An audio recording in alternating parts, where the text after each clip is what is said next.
music. Feeling this, you know what I'm saying? Yo, I got all of them. So, like, all the ECW theme musics as they progress, or whatever. So, shoot. That's probably gonna be a thing going forward to signify. Oh, it's the review. Nice, I like that. I'm sure our listeners will be able to appreciate it too as well. Simple shit. Yeah, you know. Yeah, simple shit. So ECW May 4th, 1993. Oh, check this out. Extreme Wrestling, the review of I think it was the third review or the fourth review. I can't remember. I said April 21st, 2017, like a goof. Way to go, Food. I know. Sounds like this. Amateur shit. All right, so anyway, May 4th, 1993, the host was Sully and Stevie from the Cabrini Fieldhouse College in Philadelphia, Pennsylvania. Oh, shoot. Wood, what was your overall thoughts? We can go overall thoughts first. For the listening audience. Overall, I'll try to make this broad without giving spoilers away. Just for me being somewhat of a historian on certain parts of the wrestling business, this was a pivotal episode, I believe, for the future of professional wrestling. I agree. So the Goofs plug the title matches as Todd comes out and recaps Gilbert recapping Funk and Gilbert from Battle of the Belts. Todd gives a vignette of Funk at the Double Cross Ranch. He's been searching 10 miles, north, south, east, and west. I've been looking for Eddie Gilbert, and I can't seem to find him on the Double Cross Ranch. Oh man, that's a great impersonation of that piece of trash. That's all I got. Yeah, well, that was awesome. That piece of crap. Thank you.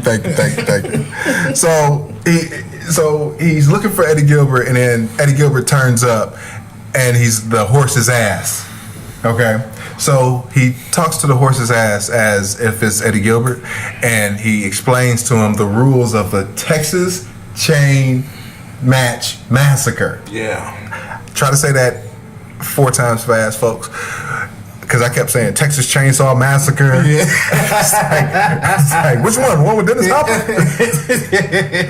So in the Texas Chain Match Massacre, there's no blood stoppage, no pinfalls or submissions, no time limit, no DQ. The only way you can win is by touching all 4 corners. It's a fucking corners match. This sounds like an idea a moron cooked up. Oh, that's right, it did. And his name is Terry Funk. I sat there and said, this motherfucker just called out a damn corners match. I said, all right, whatever. Yeah, fine, so whatever. It was a Texas bull rope match. Also, name, insert, whatever. Right, a bull rope, a chain. I mean, they'll be attached to a chain, and they got to touch they got to touch the corners.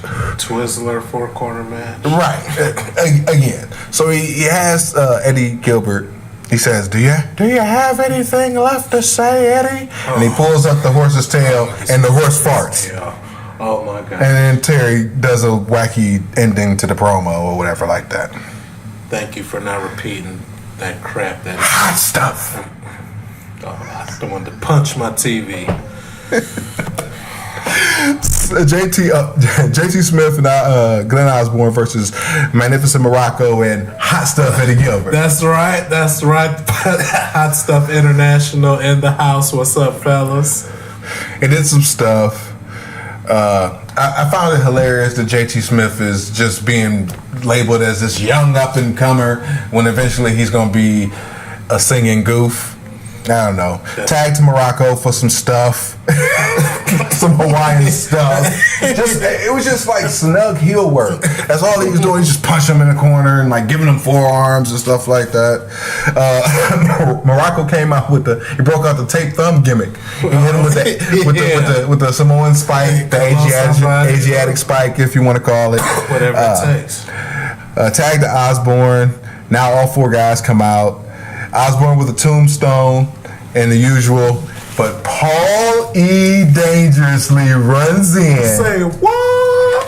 Comes in, hits him with the phone, pulls Morocco over. 1, 2, 3. 1-star match. but Paul Lee is now in ECW. Not only is he in ECW, but he has merged the Dangerous Alliance with Hot Stuff International. I transcribed Paul Lee's initial promo, so I'm gonna read it. I'm not gonna do the Paul Lee / Roddy Piper promo because I don't have a good Paul Lee voice. But here it goes.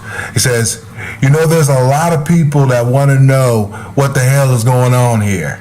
There's a lot of people that want to know if it's true, if the money of the Dangerous Alliance has merged with the pure wrestling ability of Hot Stuff International. Woo, preach, Paul. If there's actually been a merger between the two most powerful forces in wrestling. That's right.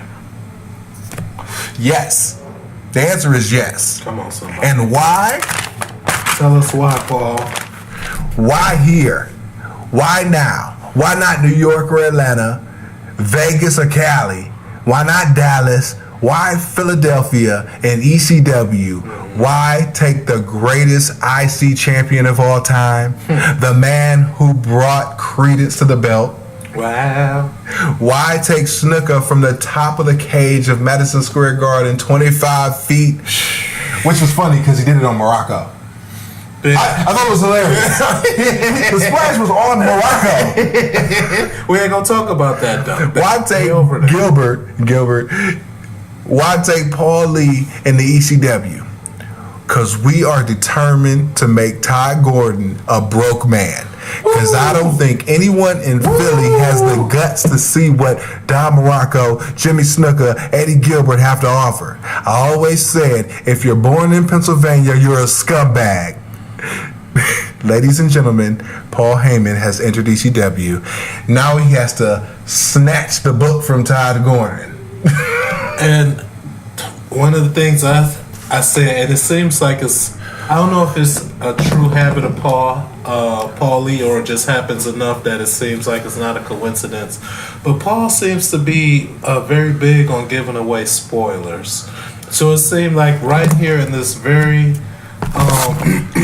in the first and second promos by Paul, not to get ahead of ourselves and stuff, but it seemed like in hindsight, like, oh my goodness, like you just said, gonna make Ty Gordon a broke man. That's what that is.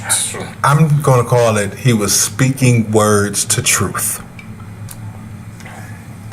But a tremendous promo. Match was the shits. Yeah, and absolutely. 100Q in the Super D promo about the last chance stipulation for the tag belts. Typical 100Q. I liked it. I mean, it's 100Q. Yeah, Super D's versus Les Moulay. Last chance for the tag team titles. Winners, they start with a terrible offense. Quick tags on the D's. And, more stuff happens. The D's bring the heat. Twin magic. They did the Bella spot. And then Stetson brings the ref to his side like a goof. Because it's clear, like, all right, one D is like shorter than the other D. Mm-hmm. So how do you pull off twin magic? Because the Bane twins, as you like to call them, they don't have the same physical stature. They just look like Bane. Yeah, that's it. They just dress alike. God. Terrible. I said Demolition beat down in stereo on Winters, playing a bad babyface in peril. More stuff happens and I don't give a fuck. The D's hit Stetson with a gimmick while taking the back body drop. 1, 2, 3. Dud. No more Stetson and Winters. Well, one thing that I found intriguing about that match is, one, not only how important to the tag team scene Winters and Stetson appear to be, but the Super D's managed to combine their two little rituals that they like to perform before their matches. Because at first they were hugging it out prior to the matches, and then they started banging each other in the chest with their forearms. I'm doing forearm smashes, everybody. Right. So they were doing the Rougeau brother gimmick. Then they did the Powers of Pain gimmick. Okay. So nice. So at the beginning of this match, they combined both of them into one. So they beat each other in the chest, and then they hugged it out afterwards. So, I thought that was fascinating. That, and we really are supposed to give a crap about Stetson and Winners, a.k.a. Le Moulet. Never. I'm going to miss Le Moulet, though. They are a cornerstone to the ECW. I see. Bellomo promo, and his hair is in his face. Broken English promo. Who cares? Summed it up nicely. ECW title, Sal Bellomo versus Hardcore Hack. So I don't even want to comment at the end of this match. It was just one thing that I was dying to ask you watching this match, and it's, why does Bellomo have on a white cape? I didn't even notice he had a cape. All I know is he had his hair in his face, and he's fighting Sandman. So I'm going to try to roll a blunt and make sure that I stay awake through the match. He came out wearing a white cape. So only thing I could think of was that maybe that was his quote-unquote WrestleMania moment. He was getting a title shot against the Sandman.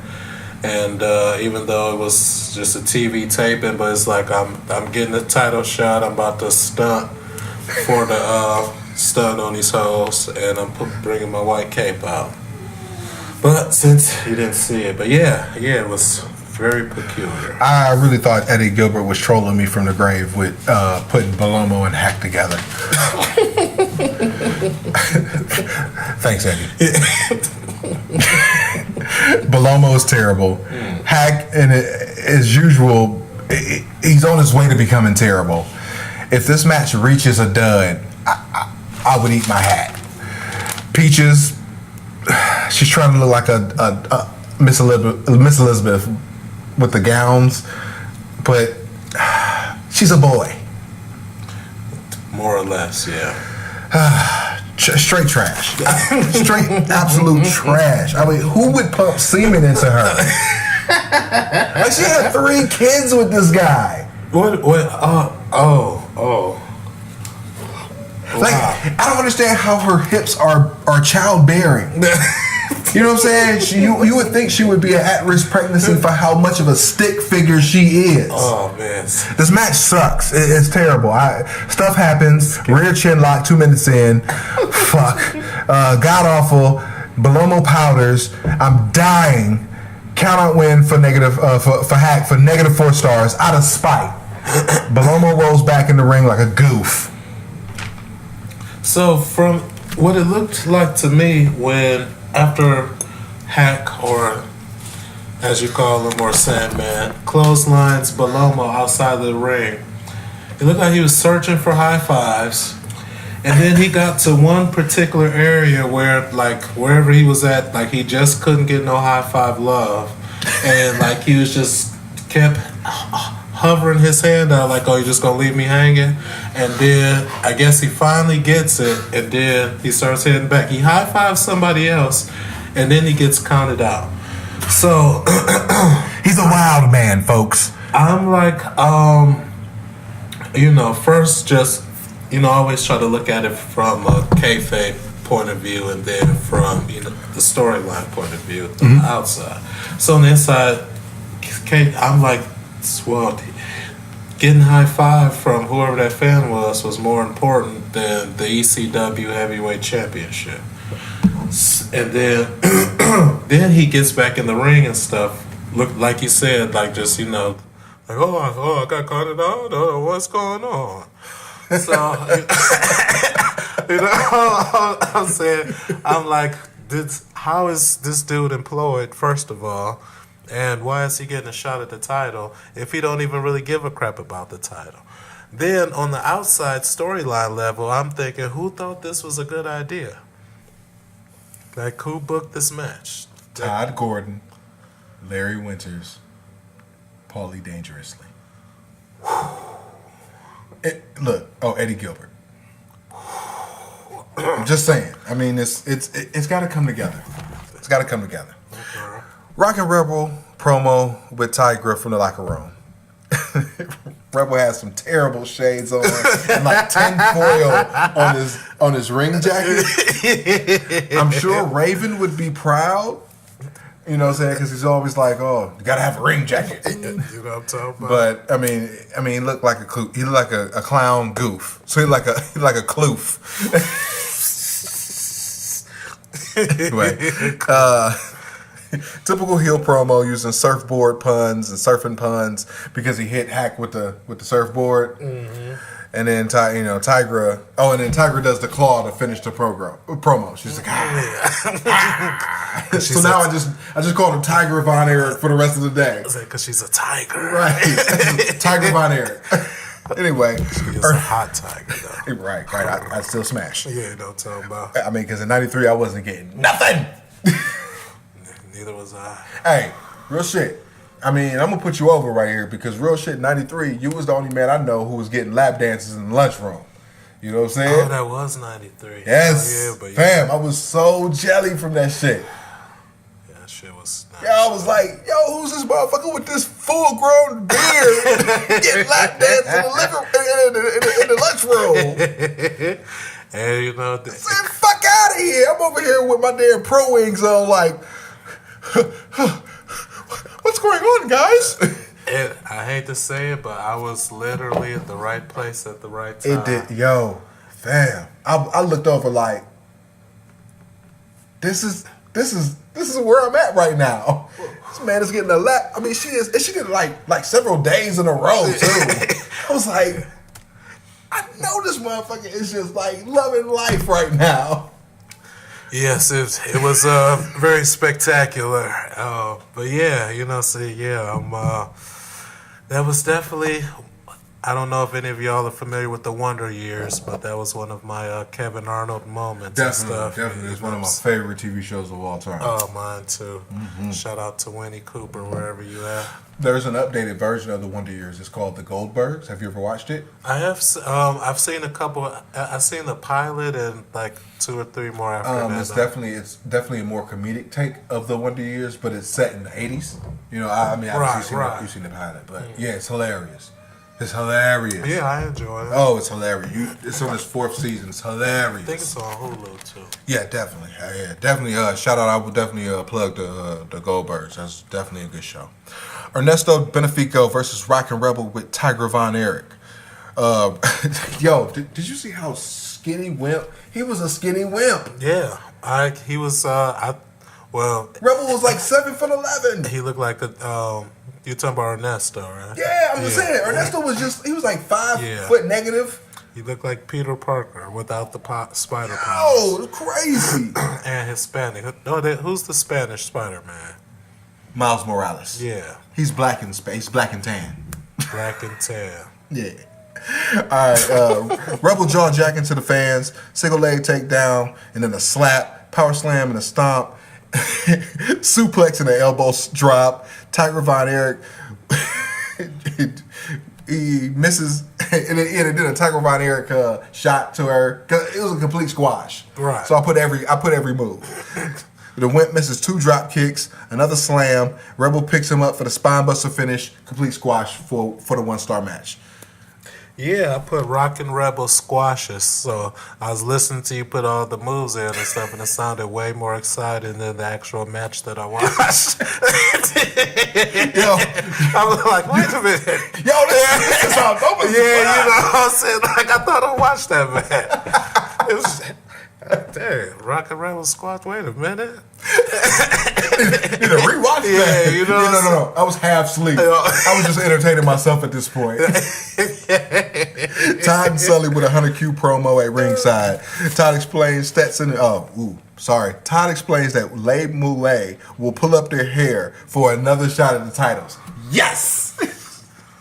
100Q signs the contract, and then Todd says that Cairo will be handcuffed to 100Q for the during the title shot. What type of crap is Todd Gordon on doing that to Mr. Hunter Q Robbins III? I mean, no. Disrespectful. Suicide Blonde's promo rehash from last week. Moving on. Sir Jonathan Hotbody, Sir Christopher Candido. Sir Jonathan Hotbody versus Tommy Cairo. Grudge match with arm drags and hip tosses. I said, okay, this is such a grudge match. Cairo tossed outside, And then Candido helps him up and dusts him off. Hot Body, he does the cactus elbow. Did his cactus jack elbow. Oh, for the running from the apron? Yeah. I wrote that down. I said Hot Body as a heel tag is kind of pretty awesome. And I was like, yo, I'm feeling Hot Body right now. You know what I'm saying? No homo. Yeah. Pause. Hashtag pause. You know what I'm talking Cairo with the sloppy comeback and a sloppy roll up for 3. It's a dud match. Hot Body and Cairo fight after the bell as the show ends. So I say Heyman in ECW is definitely a step in the right direction. Hot Body is cool. Hunter Q is comedy to me, and Hot Stuff International is obviously awesome. It's the first good show, honestly. Oh man, I'm glad you recognize the awesomeness of Hot Stuff International. You know, it says nothing but the best of the best and the elite of the elite. And now that we have Paulie Dangerously as our representative and the resources he has with the Dangerous Alliance, we both will be able to go to an even higher level in professional wrestling, my friend. So what I want you to do is